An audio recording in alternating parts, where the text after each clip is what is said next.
BA द्वितीय वर्ष के द्वितीय प्रश्न पत्र भारतीय राज्य व्यवस्था के अंतर्गत आज मैं आपको नीति निदेशक तत्वों के वर्गीकरण के क्रम में सामाजिक हित संबंधी निदेशक तत्वों के बारे में विस्तार से बताना चाहूँगी। इस संबंध में राज्य के निम्नलिखित कर्तव्य निश्चित किए गए हैं। पहला, राज्य लोगों के जीवन स्तर को सुधारेगा और स्वास्थ्य सुधारने के लिए भी प्रयास करेगा। इसी उद्देश्य की पूर्ति के लिए औषधि में प्रयोग किए जाने के अतिरिक्त स्वास्थ्य के लिए हानिकारक मादक द्रव्यों तथा अन्य पदार्थों के सेवन पर प्रतिबंध भी लगाएगा। दूसरा, राज्य जनता के दुर्बलतर अंगों के विशेषतया अनुसूचित जातियों तथा अनुसूचित जनजातियों की शिक्षा तथा अर्थ संबंधी हितों की विशेष सावधानी से उन्नति करेगा और सामाजिक अन्याय तथा सभी प्रकार के शोषण से उनकी रक्षा करेगा। इसी क्रम में तीसरा प्रमुख निदेशक तत्वों का वर्गीकरण है न्याय, शिक्षा और प्रजातंत्र संबंधी निदेशक तत्व। भारत में सुगम और सुलभ न्याय व्यवस्था, शिक्षा के प्रचार प्रसार और प्रजातंत्र की भावना के विकास के लिए भी कुछ निदेशक तत्वों का वर्णन किया गया है, जो इस प्रकार से बताए जा सकते हैं। इनमें सर्वप्रथम है, राज्य भारत के समस्त राज्य क्षेत्र में नागरिकों के लिए एक समान नागरिक संहिता प्राप्त कराने का प्रयास करेगा, जो कि अनुच्छेद 44 में कहा गया है। दूसरा, राज्य की लोक सेवाओं में न्यायपालिका को कार्यपालिका से पृथक करने के लिए राज्य कदम उठाएगा। तीसरा, नीति निदेशक तत्वों के अंतर्गत मूल संविधान के अनुच्छेद 45 में कहा गया था कि विधान लागू होने के 10 वर्ष के समय में राज्य 14 वर्ष तक के बालकों के लिए निःशुल्क और अनिवार्य शिक्षा प्रदान करने की व्यवस्था करेगा। विधान लागू होने के बाद 50 वर्ष से ज़्यादा के समय में भी इस स्थिति को प्राप्त नहीं किया जा सका। 86वें संवैधानिक संशोधन 2002 के आधार पर इस निदेशक तत्व को स्वतंत्रता के अधिकार के अंतर्गत मूल अधिकार की स्थिति प्रदान की गई तथा निदेशक तत्वों में इसके स्थान पर एक नया अनुच्छेद जोड़ा गया, जो कि इस प्रकार से है।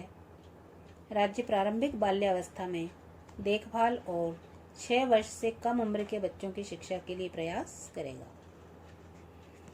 इसी प्रकार अगला बिंदु है कि प्रजातंत्र की भावना के विकास के लिए नीति निदेशक सिद्धांतों में ये कहा गया है कि राज्य ग्राम पंचायतों के संगठन की ओर कदम उठाएगा और इन्हें उतने अधिकार प्रदान किए जाएंगे कि वे स्वायत्त शासन की इकाइयों के रूप में कार्य कर सकें। अगला जो प्रमुख वर्गीकरण है नीति निदेशक तत्वों का, उसमें आता है प्राचीन स्मारकों की रक्षा संबंधी तत्व।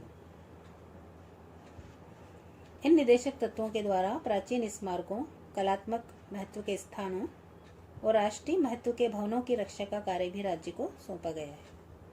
राज्य का कर्तव्य निश्चित किया गया है कि वह प्रत्येक स्मारक, कलात्मक या ऐतिहासिक रुचि के स्थानों को जिसे संसद ने राष्ट्रीय महत्व का घोषित कर दिया हो, उसकी रक्षा करने का प्रयत्न करेगा।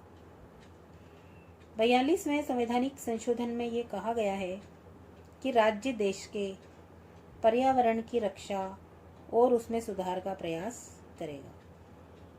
राज्य के द्वारा वनों और वन्य जीवन की सुरक्षा का भी प्रयास किया जाएगा।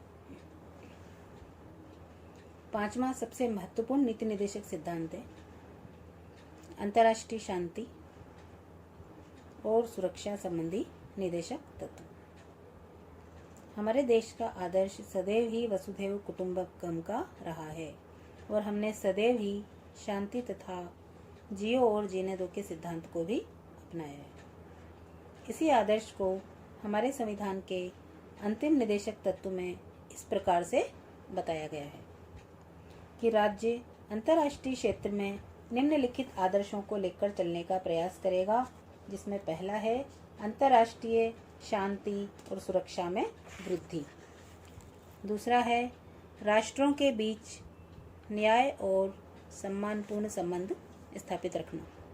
तीसरा, राष्ट्रों के आपसी व्यवहार में अंतर्राष्ट्रीय कानून और संधियों के प्रति आदर का भाव बढ़ाना। चौथा, अंतर्राष्ट्रीय झगड़ों को मध्यस्थता द्वारा सुलझाने के लिए प्रोत्साहित करना।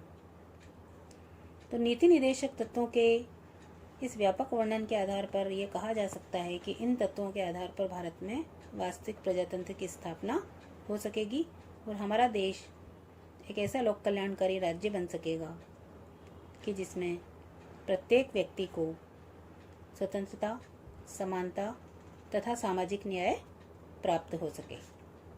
धन्यवाद।